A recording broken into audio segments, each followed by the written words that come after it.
Ela, Beatriz, a Bruna, Carolina, Emanuela, a Graciele, que eu já saudei, o Ian, Joyce, Laís, olha, estamos com uma turma muito mais mulheres, né? Larissa, Lavínia, Luan, prazer, Luan, Luísa, a Maria, que eu já conversei, o Matheus, que já nos falamos bastante, Milena, Pamela, a Rafa e o Yuri.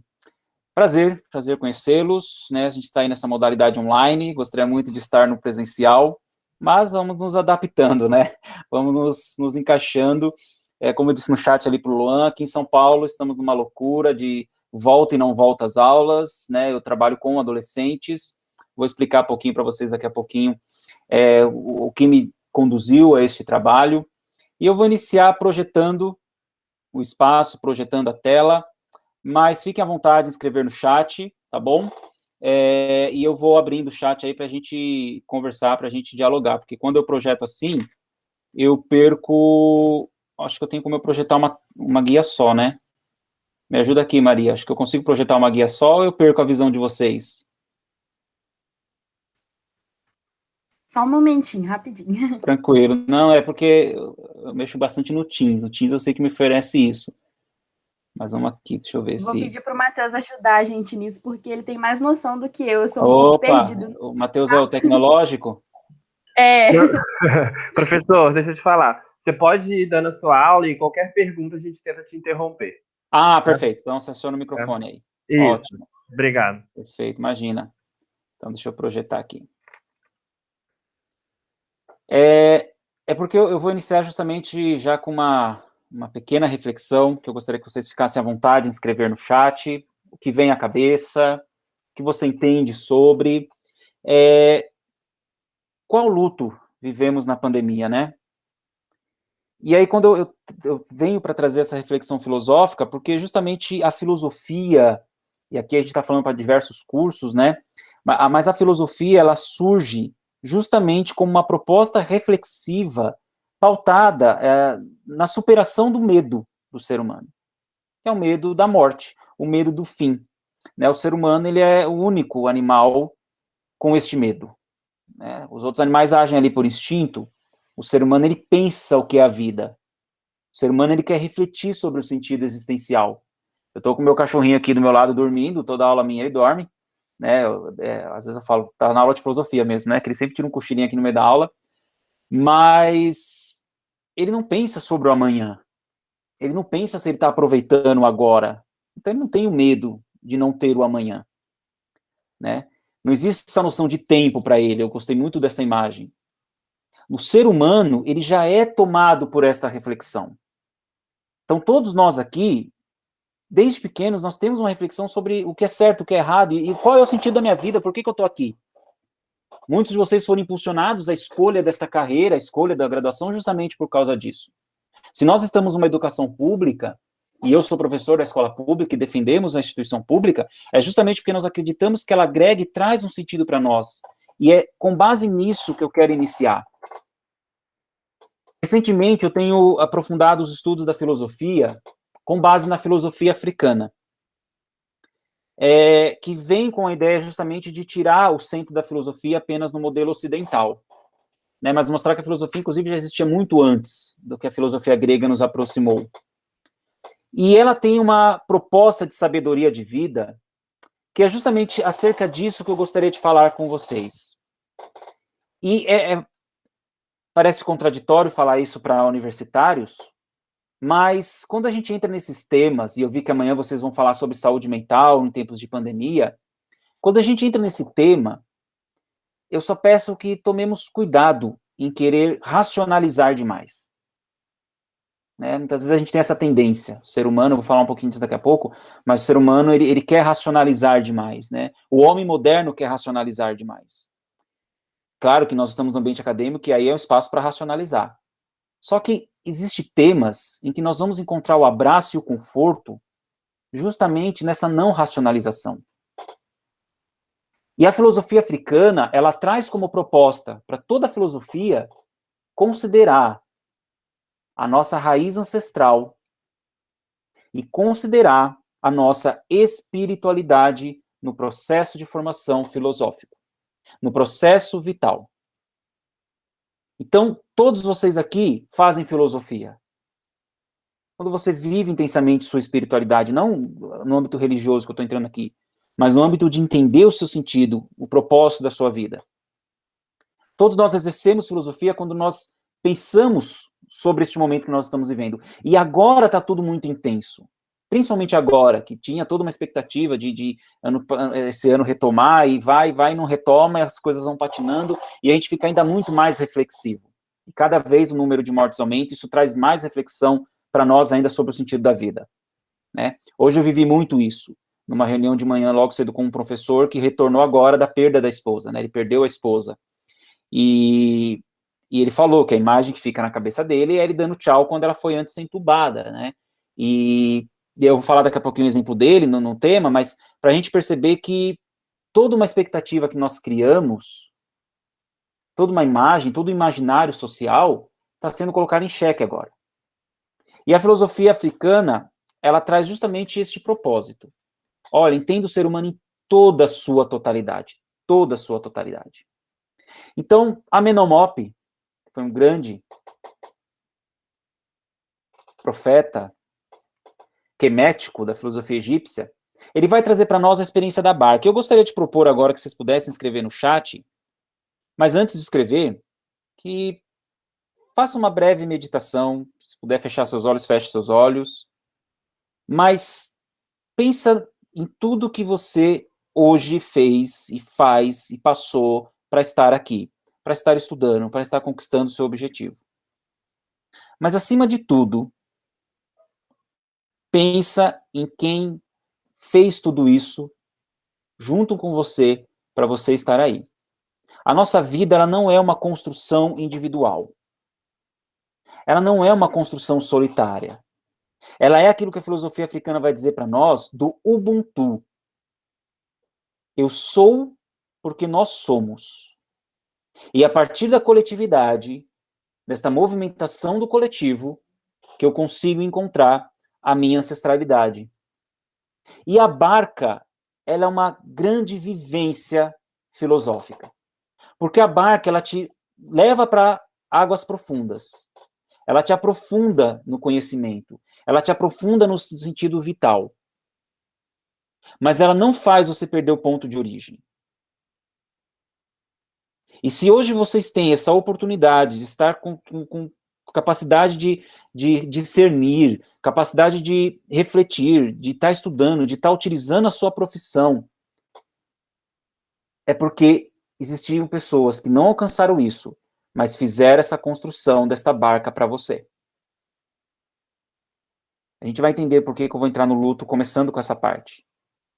E Amenhotep vai dizer o seguinte para nós: não impeças as pessoas de atravessarem o rio, se tens cabine em tua barca.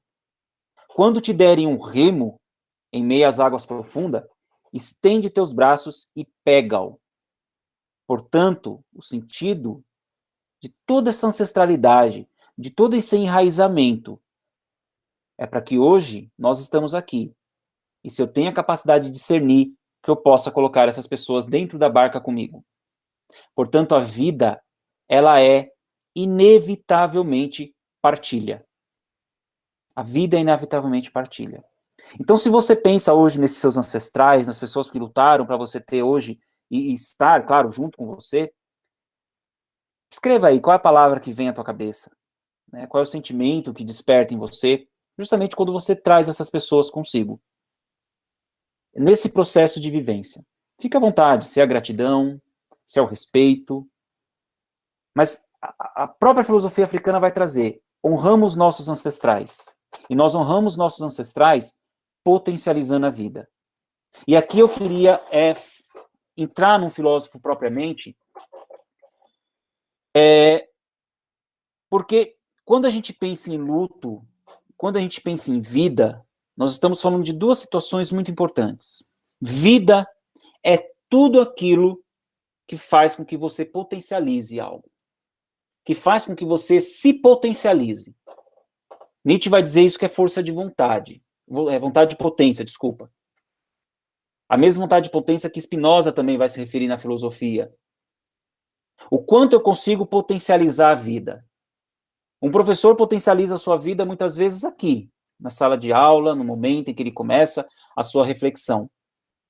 Você tem a sua forma de potencializar a sua vida.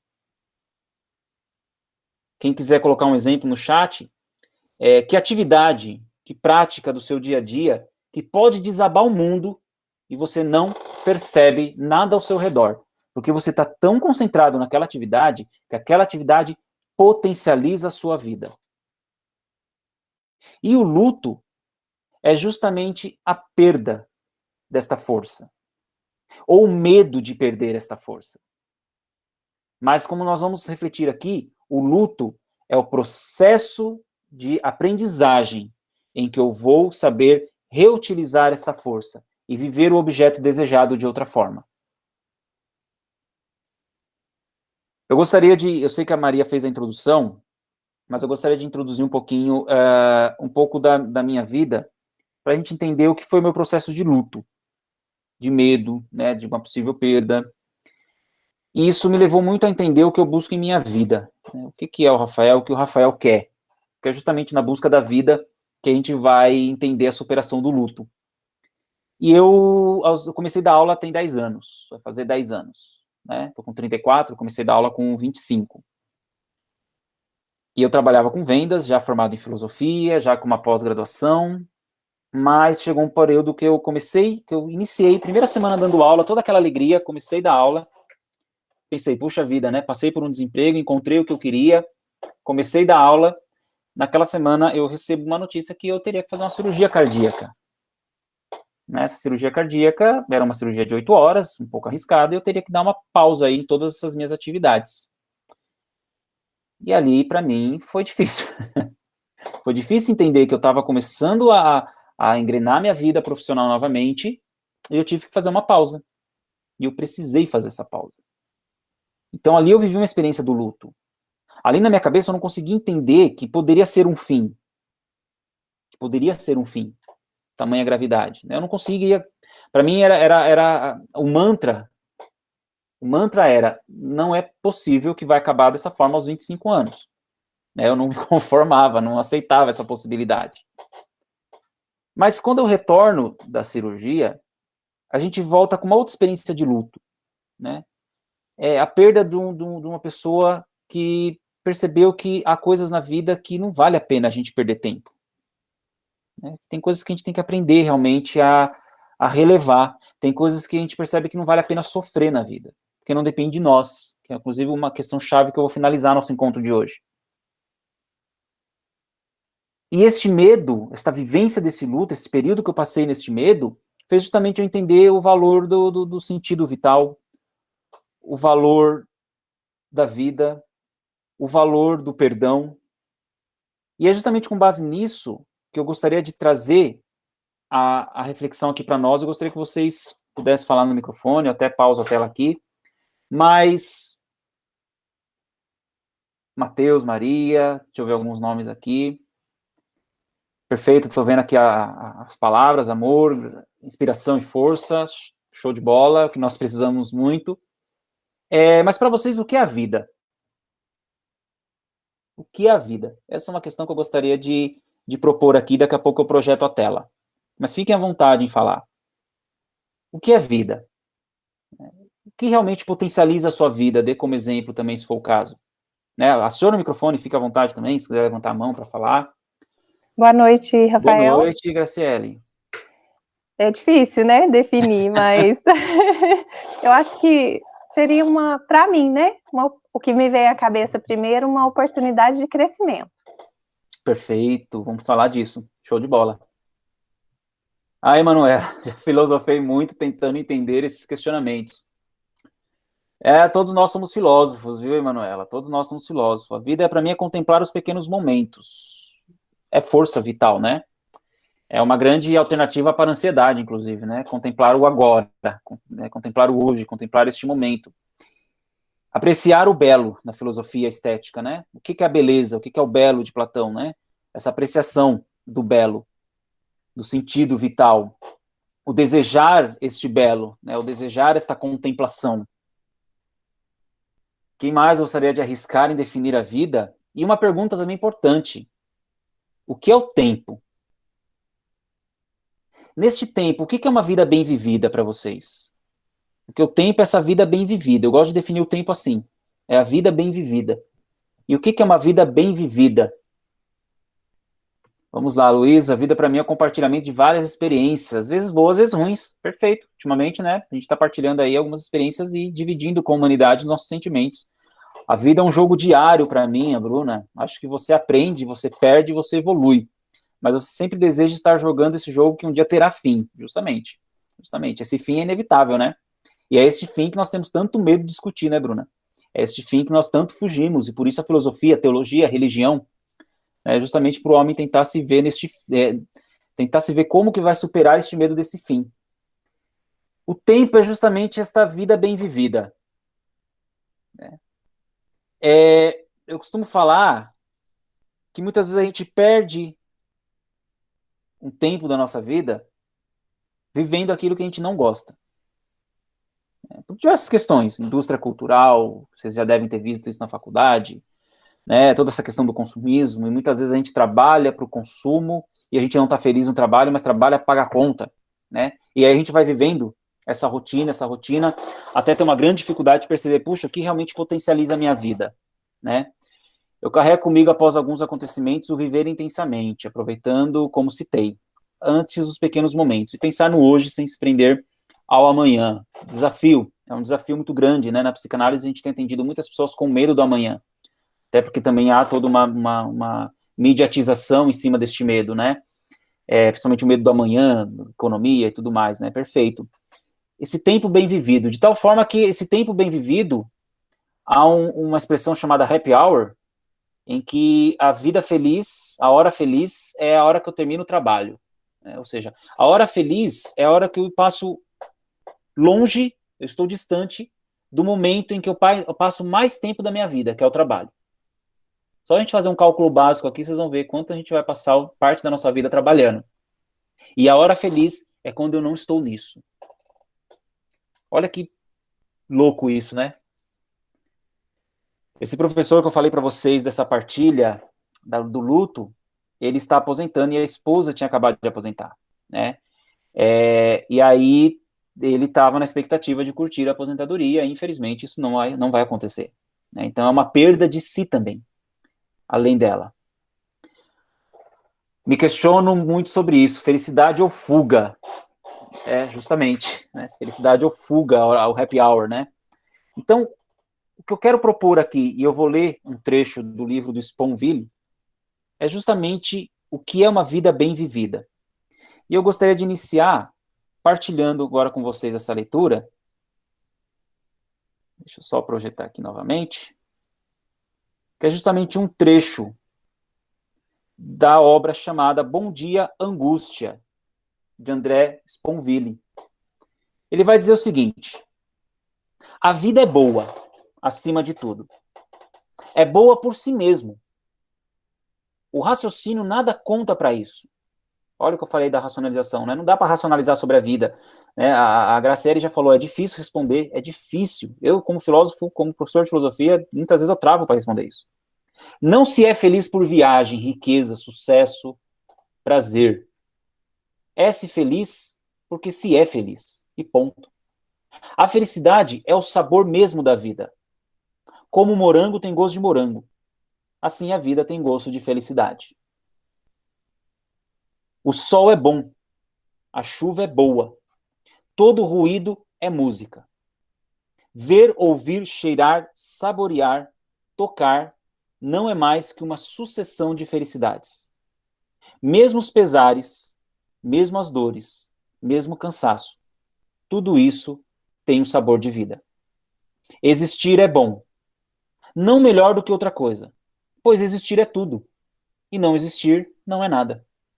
Se assim não fosse, nenhum vivente perduraria, nenhum vivente nasceria.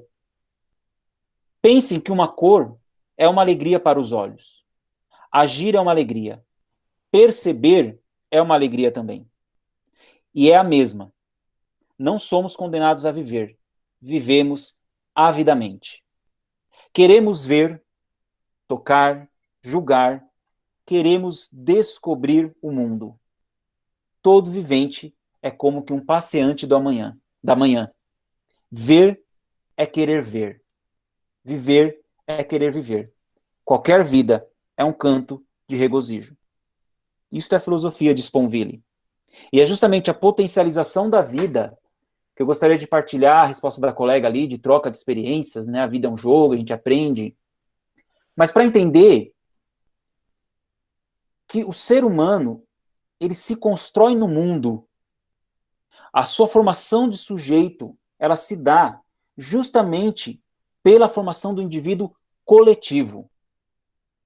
A sabedoria africana, ela vai nos trazer, inclusive, que a nossa alma, ela está diretamente vinculada à natureza. O ataque à natureza é um luto, porque é a perda da nossa própria alma, porque o ser humano, ele é inevitavelmente parte dessa construção, ele é parte desta natureza. E o ser humano, ele sempre desejou esse espaço público, esse espaço coletivo. O espaço político na Grécia Antiga, o espaço político na Idade Média, hoje, é um espaço de construção desse sujeito no mundo, o estar com o outro. Foi através dessa construção desse sujeito no mundo que nós tivemos diversas evoluções, diversos alcances. O que eu estou querendo dizer com isso é, faz parte da nossa essência esta partilha de experiência e partilha de vida. Por isso que o luto, ele nos dá medo. Por isso que o luto, ele dói. Aliás, do latim mesmo, luctus, né? Mágoa, lástima. Porque ele vai justamente em oposição à nossa essência. Ele vai em oposição àquilo que nós mais acreditamos e buscamos viver. E muitas vezes nós temos até as próprias pessoas quando falam, eu não estou aqui para agradar a sociedade, né? Eu não vivo em prol da sociedade, eu vivo por mim, né? Eu vivo em prol de mim mesmo. Tudo bem, mas repara que até esse seu discurso, não estou dizendo que ele está errado, mas repara que até esse seu discurso ele necessita de uma validação social. Ele necessita de uma construção comunitária, de pessoas que também partilham deste mesmo discurso que você. Então, quando a gente percebe que nós vamos fugir da nossa essência, nós temos esse medo. A construção do sujeito, ele é isso. Aos poucos, e aí diversas correntes filosóficas, o liberalismo, o racionalismo, o positivismo científico, que tem uma contribuição valiosa para o âmbito acadêmico, mas o ser humano, ele foi se individualizando muito, né? O ser humano, ele foi construindo aquela imagem de que eu sou o único responsável pela trajetória da minha vida. E isso trouxe para nós também algumas questões bem complexas, né? Aí nós temos um pensamento fantástico do Zygmunt Bauman, o indivíduo moderno é um indivíduo líquido, um indivíduo que tem a sua essência justamente nessa construção comunitária, mas ele não consegue mais se encontrar, porque a sociedade ela está no processo de liquidez, no processo de desconstrução de toda a parte transcendental, de construção de toda a parte espiritual, né, de toda a parte do sentido de vivência coletiva. O iluminismo foi fantástico. O positivismo, então, nem se fala para a nossa ciência, para a nossa evolução. Mas, como tudo, traz também consigo algumas cargas. Uma delas é, o ser humano, ele tentou racionalizar demais a sua vida. Ele tentou racionalizar demais a sua existência. E isso fez com que ele fosse se desprendendo de questões metafísicas. Vamos tentar, e é um desafio muito complexo, explicar o luto. Tenta explicar o luto racionalizando. Como a Graça disse ali, se explicar a vida já é difícil, vamos tentar explicar o luto racionalizando. Quando você vai lá abraçar um colega que perdeu alguém, tenta racionalizar esse processo. Tenta falar que agora ele vai construir sozinho a vida dele. Ele vai construir sozinho o projeto. E que ele vai superar isso através somente da racionalização. Não é. Ali essa pessoa ela precisa de todo um aparato de tudo aquilo que constitui o ser humano, que a modernidade, muitas vezes, ela fez a gente perder. Inclusive a sua espiritualidade, o entender esse processo de luto dentro de todas essas partes que compõem o nosso ser. E com base nisso, eu gostaria só de propor uma reflexão e trazer aqui uma leitura, que é um livro que eu estou construindo, justamente com base nessa filosofia africana, mas eu estou direcionando para o adolescente, né? O adolescente que está depressivo, o adolescente que está ansioso. E eu trago justamente essa contraproposta, se é que eu posso dizer assim, essa cosmopercepção, não cosmovisão, mas cosmopercepção, como eu me percebo no mundo. E o ser e o universo vai muito além dessa proposta que o indivíduo moderno nos traz. Eu sei que deve estar muito clara a tela para vocês, mas eu vou ler só a primeira parte para a gente entender aqui. Somos coexistência de um plano que está além de nós e nos interliga a tudo que possui vida, para justamente nos possibilitar gerar vida. Nós somos a coexistência de um universo que nos dá a possibilidade de potencializar vida, e essa potencialização da vida ocorre através do coletivo. Olha como é fantástico esta linha. Por isso é a cosmopercepção, como eu me percebo neste universo. No segundo parágrafo, para compreender a vida, precisamos ir além do que é apenas visível a ela. É necessário desconstruir o imediatismo que nossa mente e sociedade nos exige, o agora. E tal qual o universo, o que apreciamos na arte da vida é apenas uma parte de um todo invisível e vivo, que por força do movimento perpetua a existência humana. E aqui eu não sei quem foi que falou, mas eu gostaria de abrir, porque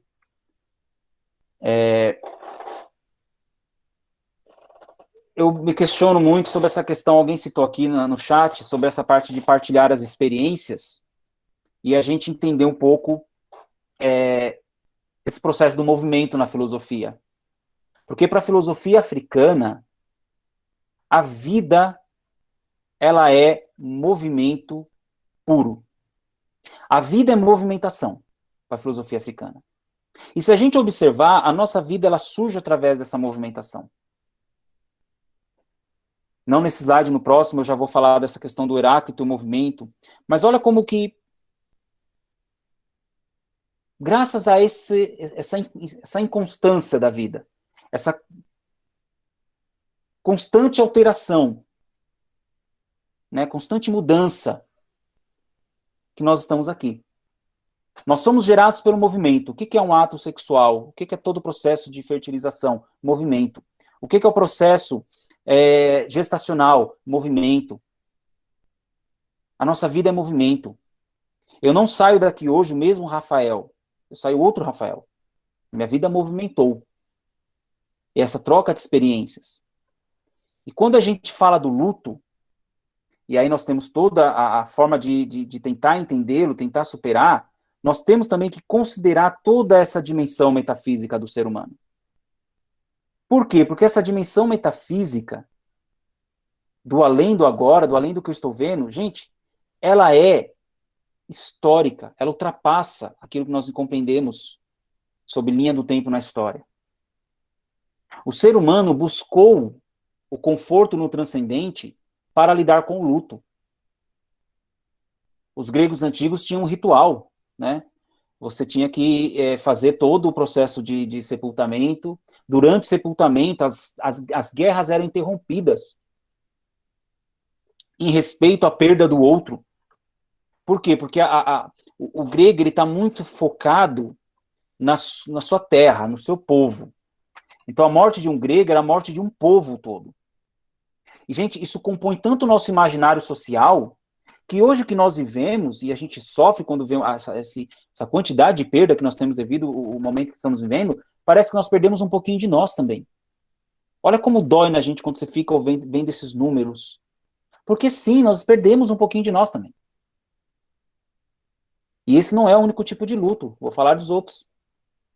Mas o ser humano, ele foi justamente no transcendente buscar este conforto.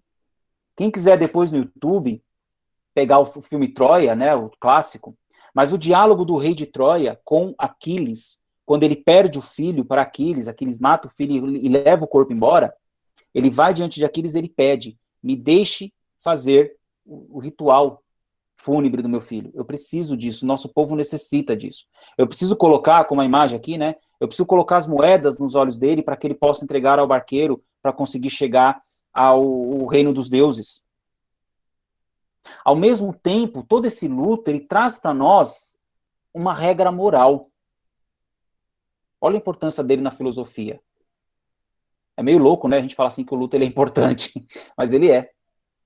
Ele vem como uma regra moral. Quem é o Rafael aqui e o agora? Quem é o Rafael que honra os seus ancestrais, que reconstrói a sua história? Porque isso é muito importante no processo vital. A vida, ela é movimento, e ela é puramente reconstrução. Ela é ressignificação para a psicologia, para a psicanálise, para a filosofia. Nós temos alguns filósofos pré-socráticos, pós-socráticos também, como Anaximandro e Heráclito. Anaximandro ele vai dizer que a vida ela é o ilimitado. A vida ela é o além. A vida é aquilo que o Rafael consegue deixar para os outros. E é aí que eu pedi para vocês a experiência da barca, que vocês colocaram força, né? Amor. A vida, ela é para Anaximandro a experiência desta barca. Quem eu coloco comigo para navegar e que ensinamento eu vou deixar para esta pessoa. Que ensinamento eu vou deixar para os grupos. Heráclito vai nos falar que a vida é movimento. Não se pode entrar no mesmo rio duas vezes, porque o rio não é mais o mesmo e nem você. Se reconstrua. E o luto faz parte deste movimento. Sócrates vem tentar confortar o luto para nós quando ele próprio aceita a própria morte. E olha que questão interessante aqui na vida de Sócrates. Quando houve a sua condenação, tá, Mateus, eu vou me empolgando aqui, tá? Por favor, se alguém escreveu algo aí que você queira partilhar, pode falar, tá? Na sua condenação, Sócrates, ele foi condenado a ficar em silêncio, a não refletir mais publicamente. E ele viu ali um luto muito maior do que a própria morte. E ele faz a célebre frase que a filosofia carrega até hoje em suas entranhas. Uma vida irrefletida não vale a pena ser vivida. E aí ele aceita a condenação da morte, prefere a condenação da morte, e ele faz um belo discurso em um banquete, quando ele nos fala sobre a imortalidade da alma. A imortalidade da alma é justamente aquilo que eu estou construindo, além do que o meu corpo possibilita. Qual é a mensagem? Pensa um pouquinho aqui, né? Qual é a mensagem que eu estou deixando para os meus? Se tem alguém aqui que tem filho, sobrinho, irmão pequeno, está gestante, né? Qual é a lição que eu quero deixar? Porque aí sim eu vou entender cada vez mais essa vida bem vivida. Epicuro, a escola do epicurismo, ele vai dizer que nós temos que enfrentar a vida com ataraxia, calma necessária, prazer moderado. Né, como disse ali a colega, né, o contemplação. Ele vai dizer que a morte ela é apenas a dissolução dos nossos átomos. E esses átomos que são dissolvidos, eles formarão novas vidas. E aí ele vai ter uma frase que é clássica. Para que pensar na morte? Porque a morte é uma quimera. Porque enquanto eu existo, ela não existe. E quando ela existe, eu já não existo. Por isso a morte, ela é uma quimera. Não compensa eu pensar nela. Schopenhauer, chamado pai do pessimismo, filósofo já da era moderna, ele vai dizer que o homem vive de forma tranquila. E é o conhecimento de sua existência e a percepção de que existe um fim que o torna temente à morte. Essa visão reitera a ideia de que um dia a matéria terá fim. É justamente o medo da matéria que nos causa o luto. O luto é essa perda. O luto é a perda da matéria. E é justamente com base nele que eu gostaria de propor aqui uma partilha com vocês. Porque quando a gente fala em luto, inevitavelmente a gente já começa a pensar na morte, né? Porém, o luto, ele é justamente a perda de si, é justamente a perda daquilo que eu acredito como potencializador na minha vida. Então, hoje, nesse período de pandemia, o que nós podemos falar como luto? O luto, ele é a perda de um emprego. Então, a pessoa que ela perdeu o seu emprego, ela também está vivendo um luto. Eu, como professor do Estado, estava conversando com a minha esposa hoje. Está difícil para nós, porque eu sou professor e coordenador, e eu estou recebendo direto mensagens dos meus alunos no WhatsApp pedindo para colocar o nome deles na lista para eles voltarem para o presencial. E não é só pelo cansaço do estudar no EAD, que eu sei que nem quem sou eu para falar isso aqui diante de vocês que estão vivendo isso. Mas é justamente porque ele não consegue mais ficar longe daquele espaço. Ele não consegue mais ficar longe dos seus colegas. Então ele está também vivendo um período de luto. A separação é justamente essa perda, esta vivência. E é justamente entrando no luto, né? Eu falei sobre a vida, eu iniciei falando sobre a vida. E olha como a vida é incrível. Olha como a vida é bela. E olha como a vida potencializa novas vidas. Quando entra o luto? Quando justamente todos esses agentes potencializadores foram sendo retirados de mim. Tem muita gente que potencializa a sua vida através do trabalho e esse trabalho é arrancado dela. Potencializa a sua vida através de uma ação social. Eu atendi recentemente uma jovem que estava com toda sua vida montada já para ir embora para o Canadá. Né?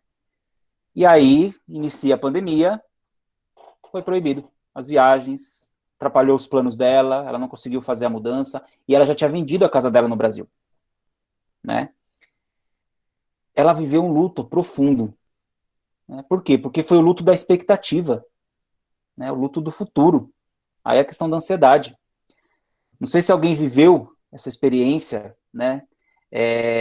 E gostaria de partilhar, não sei se alguém já viveu essa experiência do luto, de falar assim, poxa, professor, eu já tive momentos ali que eu senti que eu perdi algo, mas eu consegui ressignificar, eu consegui reconstruir, né? Não sei se alguém gostaria de escrever no chat, ou acionar o microfone e falar também, claro, partilha conosco, mas o que o luto faz você pensar um pouco, o que faz você entender sobre a vida, mas se você já teve uma experiência de falar assim, poxa, Rafa, eu senti que ali eu tive uma perda, eu estava com algo muito bem encaminhado, potencializando minha vida, eu senti que a vida deu uma rasteira e eu precisei reconstruir.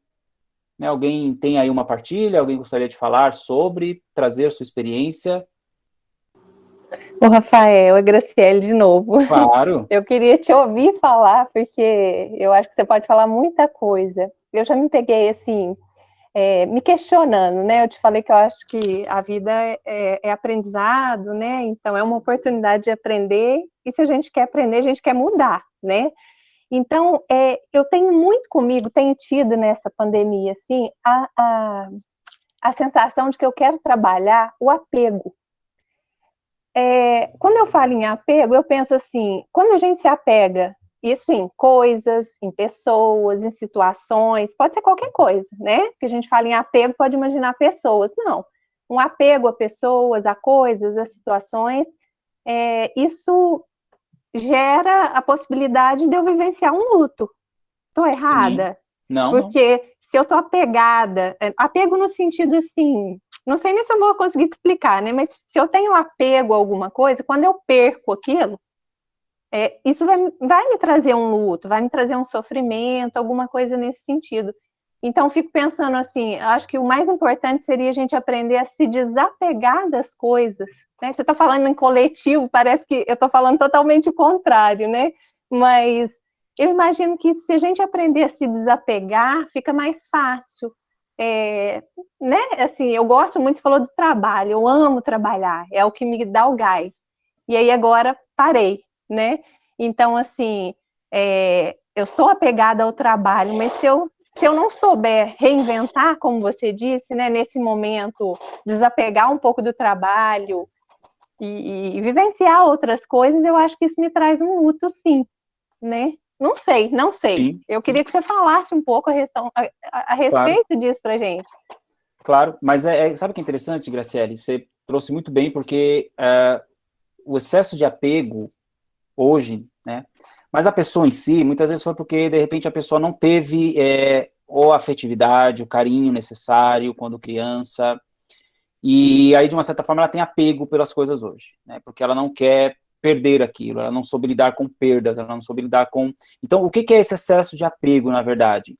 É justamente uma compensação emocional. Mas o que é interessante? A palavra que você diz...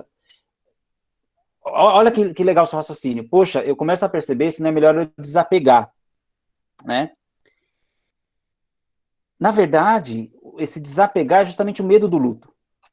E a gente não pode ter medo do luto, porque ele é inevitável, né? E não só o luto de perda de pessoas, a perda como um todo, né? A perda de expectativas. O luto, ele faz parte. Portanto, o que a gente precisa entender no processo de luto? Eu preciso vivê-lo. Ele não é algo que eu tenho que superar, ele é algo que eu vivo, porque ele traz para mim uma aprendizagem. Justamente porque aquilo que potencializava a vida, eu não consegui mais potencializar, me tiraram, mas eu vou potencializar de outras formas. Freud vai dizer que o luto, ele é a perda do objeto desejado, Graciele. Mas é justamente no luto em que eu vou aprender a amar esse objeto em outras formas. A viver esse objeto de outras formas. Tá? Numa dessas palestras, uma jovem me chamou a atenção porque ela ficou cadeirante devido a uma doença, né? E ela entrou neste luto profundo, óbvio. Mas depois ela foi justamente percebendo que existia questões que ela poderia controlar, que é justamente esse sentimento acerca. Ela percebeu que não adiantava ela viver naquele luto por perder os movimentos. E ela foi conhecendo novas possibilidades, novas terapias, novos tratamentos, e alguns movimentos dos membros superiores retornaram, só do inferior que não. E foi muito bacana ela partilhando. Ela falou assim, eu percebi que a minha vida, a forma como eu fui me reconstruindo, foi também dando vida às minhas filhas, né, e ao meu esposo. Então, eu entendo quando você fala assim, poxa, eu percebo que eu tenho que desapegar para não sofrer. Mas será que o sofrimento e o luto, ele deve ser evitado? Ou Não, é justamente, né? esse processo de autoconhecimento, de autodescobrimento? Entendeu? Entendi. É isso que a filosofia lá vem tentar propor para nós, né? O luto, ele é isso, ele é um período da nossa vida. E olha que interessante o que você falou aqui.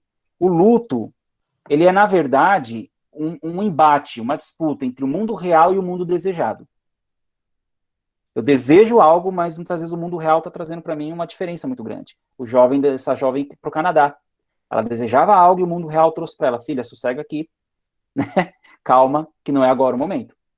Sabe que depende do momento dela olhar e aproveitar mais a família, já que ela vai se distanciar futuramente, dar valor, como a colega disse ali, valor a pequenas coisas, né? O luto, para Freud, ele é esse fracasso do narcisismo. E olha que interessante, Graciele, você citou essa questão do desapego. O luto, ele é o fracasso do narcisismo. O luto, ele vai mostrar para nós que o mundo não gira em volta do meu umbigo. Essa foi boa. Não gira. Bacana. Porque se eu perdi alguém, eu não fui o último. Essa pessoa foi antes de mim. Olha que sacanagem. Por isso que muitas pessoas, quando perdem alguém no luto, ela tem ódio da pessoa que morreu. Ela fica com raiva, porque ela não foi a última. Quando eu perco o emprego, eu percebi que eu não era o melhor ali. E a gente nunca vai ser o melhor em tudo, né? Mas olha que interessante, né? O luto, ele é essa crise do narcisismo. A Bruna diz aqui, ó, a pandemia tem nos feito viver no luto de uma maneira inexplicável. Digo isso não só pela perda de pessoas, mas por toda a mudança que trouxe para a vida em geral, com certeza. E acho que ressignificar isso está sendo um grande desafio. E essa ressignificação acaba tendo que acontecer a cada momento. Justamente a ressignificação, Bruna, ela é um movimento potencializador da vida. Né? Eu perdi o emprego aqui, eu tenho que ressignificar. Né? E quando eu falo tenho que ressignificar, gente, não é jogar na pessoa a responsabilidade. Não, existe todo um cenário econômico, existe todo um cenário político, no qual eu vejo como responsável também por isso, né? E é ele também que deverá ser, a gente não vê isso, né? Mas deveria ser o responsável por recolocar as pessoas também. Mas a interpretação que a gente faz dessa realidade depende de nós. Então, ressignificar é justamente isso. Né? Quantas pessoas foram tendo que dar novos sentidos, né? Esse professor mesmo que perdeu a esposa hoje, ele já fez um passo, ele alugou o apartamento dele e alugou outro apartamento porque o filho está querendo novos ares, né? Tudo bem. E aí ele levou o cachorrinho que ele tinha dado para a esposa de presente, levou junto, e ele está ressignificando isso nessa relação com esse animalzinho, né? Justamente dando força para o filho. E é um processo que ele vai, eu falei isso para ele hoje, eu falei, viva o luto. Né? Viver o luto não é você se aprofundar, você entrar na melancolia, que aí seria hoje a depressão, né? Não é isso. Mas é viver o luto seguinte, a perda dela trouxe ensinamentos para você. Né? A Larissa disse que acha que a sensação de luto bem palpável quando nos decepcionamos em nossas relações. Perfeito. Sejam elas de amizade, amorosas ou profissionais. A sensação de perda da expectativa que criamos das relações, dependendo do quanto confiávamos, chega a ser quase uma dor palpável. Larissa, na relação, existe a perda da expectativa, existe a perda de si, porque quando a gente coloca uma expectativa numa relação, é importante isso, não é culpa da outra pessoa, não é ela quem te decepcionou, mas eu coloquei uma expectativa que ela não alcançaria. Eu vi defeitos nela, que também podem ser meus defeitos, mas eu não consigo lidar com esses meus defeitos, portanto eu jogo todo e externalizo nela. E aí também, de novo, a crise do narcisismo, né? Essa perda de mim mesmo. Só que quando, na verdade, esse afastamento, essa decepção com a pessoa pode trazer para nós, nessa vivência de luto, o quanto também é o meu posicionamento no relacionamento. Porque o luto, e a relação é muito disso, o luto, ele é renúncia e nós não estamos dispostos a renunciar a nada. E eu gosto muito dessa definição de que o luto, ele é um triplo não. O mundo nos diz não, e nós dizemos não a esse não. Olha que loucura. O mundo é um triplo não. O mundo diz não, e eu vou dizer não a esse não. E aí eu fico naquele embate. E aí eu percebo que realmente há muito além de mim. Acho que a gente idealiza as relações com base no tu te tornas eternamente responsável por aquilo que cativas, Pequeno Príncipe, e depois não sabemos lidar com o não eterno. Perfeito, perfeito. Então, vamos lá, que a gente já tô extrapolando o tempo aí, né, Matheus? Desculpa. Então, eu trouxe para vocês de onde vem a angústia, de onde vem nosso medo, né? O ser humano no coletivo, ele tem medo de perder isso.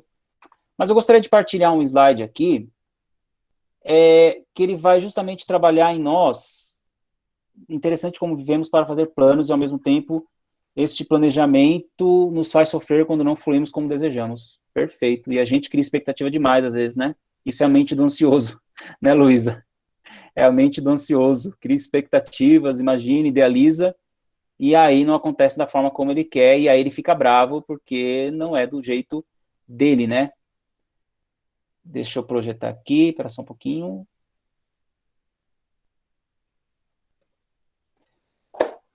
Esse slide que eu proporcionei é justamente para a gente aprender a lidar com essa perda, né? O que é aprender a lidar com essa perda? O que é aprender a lidar com o processo de luto? É justamente que ele proporcione para nós essa reflexão, que eu aceite a realidade da perda, né?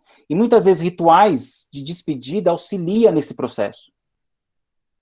Hoje, na pandemia, as pessoas estão sofrendo muito com a perda, a Bruna falou ali a questão da perda na pandemia, e me chama muita atenção, porque o ser humano, ele não está conseguindo realizar aquilo que ele fazia, que era o processo do velório, do enterro, ou seja, ele tinha um ritual de se despedir, e aí vinha, seja a sua espiritualidade, vinha a oração, vinha todo o ritual, e isso está sendo proibido, quando não, são 10 minutos, 15 minutos, dependendo do estado e da situação.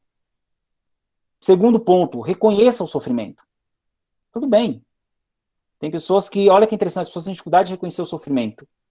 Gente, olha como o Instagram, vocês vão lembrar disso, bombou de live quando iniciou a pandemia. Teve uma matéria lá que parece que o Instagram até teve que derrubar as lives. E as lives eram, seja produtivo na pandemia, não se deixa se perder na pandemia. Não, viva a pandemia também. Tem dia que você não vai ser produtivo. Perfeito, não tenha medo. Se está sofrendo hoje, está angustiado, está ansioso por causa da pandemia, tudo bem. Todo mundo aqui passou por momentos de ansiedade na pandemia, angústia, até tristeza. Reconheça isso. Foi um exagero para a gente ser produtivo. Isso era um reflexo de uma sociedade com medo de se perder, de não querer reconhecer o que nós estávamos vivendo. Se adaptar ao contexto da vida sem a presença daquilo ou daquele que perdemos. Né? Reorganizar novamente a rotina mediante essas mudanças. E o mais importante, carregar consigo as memórias daquilo do que foi perdido. Isso é o mais importante no luto. Memórias boas nós vamos carregar. Né? Porque é justamente essa memória, por isso a experiência da barca, vamos correlacionar agora esses slides. Por isso a experiência da barca. Muitas das pessoas que eu falei, pensa, imagina, que te fez chegar até aqui, talvez não está mais. Mas olha as memórias boas e olha como eu consigo ressignificar e reconstruir. E mostrar para essa pessoa que o esforço dela valeu a pena, porque vocês estão numa quarta-feira à noite me vendo brisar aqui. Né? Me dá uma brisada filosófica. Para encerrar, eu gostaria de trazer uma corrente filosófica chamada estoicismo. O estoicismo vai dizer que nós devemos, como muitos já falaram aqui, viver segundo a natureza. Viver em equilíbrio. Os gregos tinham uma admiração muito grande, eles viam a natureza como um grande equilíbrio. O estoicismo vai dizer que nós temos que ter o poder da aceitação para o que não se pode controlar. E a maioria das vezes, como a Luísa falou das expectativas, dos desejos, e eu falei da mente ansiosa, a gente sofre por aquilo que a gente não controla. Por exemplo, Luísa, você não consegue controlar a opinião das pessoas sobre você. Eu, Rafael, também não consigo controlar a opinião das pessoas sobre mim. Mas muitas vezes a gente sofre por isso. Por algo que eu não consigo controlar. E o estoicismo vai dizer que eu tenho que ter a força para mudar o que é possível mudar. Que é a forma como eu encaro a vida, que é a forma como eu encaro o luto, como eu encaro a perda. Se eu encarar somente como perda, eu entro na melancolia, que é a tristeza profunda, hoje chamada depressão. Né? Mas se eu entendo a perda como um sinal de aprendizado, como um processo de reconstrução, aí é que o estoicismo vai dizer, a força para mudar o que é possível mudar. Sêneca, grande referência no estoicismo, vai nos dizer, o homem vive preocupado em viver muito, e não em viver bem. Quando na realidade, não depende dele o viver muito, mas sim o viver bem. E é com essa frase que eu gostaria de finalizar, né, a minha parte, claro, abrindo para vocês, mas justamente com essa reflexão do Sêneca, né? Vamos controlar aquilo que nós podemos controlar. Ah, claro, vou compartilhar aqui. Gente, dei 1 hora aí certinho, tá? Matheus ou Maria, os demais, abro a palavra para vocês. Muito obrigada, Rafael, pela sua aula, foi incrível. Tenho certeza que foi muito bom a galera poder compartilhar, né, e dizer também, porque às vezes a gente é muito exposto a um certo conteúdo e não fala a forma que a gente pensa, né, o que a gente reflete a respeito daquilo. E eu vejo isso muito, principalmente na pandemia, né, porque a gente é muito exposto a uma geração muito imediatista. Então, isso gera muito em nós uma padronização dos nossos sentimentos, sendo que, na verdade, cada um tem a sua individualidade, né? Então, tanto em questão do luto, em questão de produtividade mesmo, eu passei muito por isso, né, na pandemia, teve períodos que eu não consegui ser produtiva e me senti muito forçada, né, a ser produtiva, e isso é ruim, porque isso vai só te prejudicando, vai só gerando mais ansiedade, mais preocupação, e é entender, né, que a gente não pode pular essas etapas, né, a gente tem que viver cada momento intensamente, né. Então, assim, muito obrigada por toda essa reflexão que você gerou para todos nós.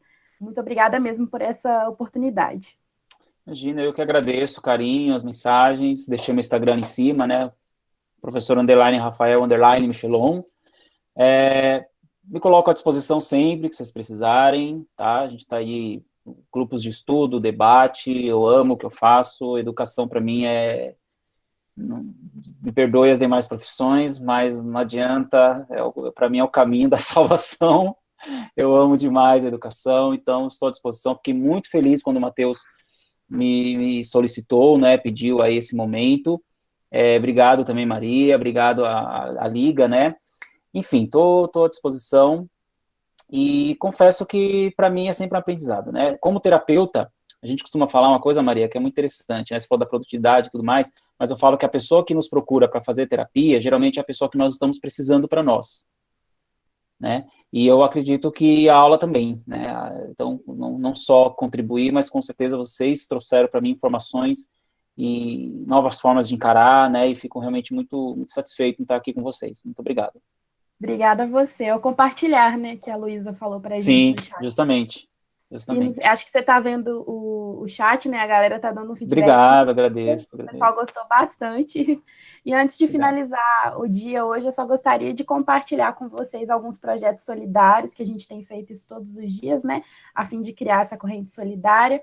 Aí, primeiro, eu gostaria de falar da Fundação Ricardo Moisés Júnior, que é uma entidade sem fins lucrativos no objetivo de propiciar o acesso a um tratamento digno a crianças e adolescentes portadores de neoplasias.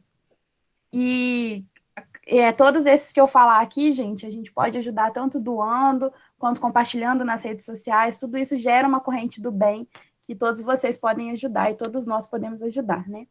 Tem também a Fundação João de Freitas, que é uma instituição de longa permanência de idosos carentes e ou em vulnerabilidade social, que atua desde 1934. Além dessa, a gente também tem o Lactário São José, que é uma instituição que ajuda mães e crianças carentes que necessitam de doações de leite em pó, fraldas infantis, roupas em bom estado, brinquedos, roupas de cama, cobertores, alimentos não perecíveis, material de costura, sapatos, restos de materiais de construção, livros, prendas para shows de prêmios, etc. Então, vamos aproveitar esse momento que a gente está em casa, né? Separar coisas que a gente possa doar, né? Separar uma questão financeira, caso alguém possa também doar, e o nosso tempo também, né? Em compartilhar. E uma ótima noite para todos, viu, gente? Muito obrigada pela presença, pela participação de vocês, é muito bom, a gente adora isso quando vocês participam. E mais uma vez, professor Rafael, muito obrigada pela participação. Imagina, eu que agradeço. E parabéns pela aula incrível, viu? Muito Imagina, obrigada. que isso, eu que agradeço. Obrigado a todos, beijão, se cuidem. Boa noite. Se Deus quiser, logo, logo estaremos vacinados. Amém. Tchau, tchau, gente. Tchau, gente. Obrigada.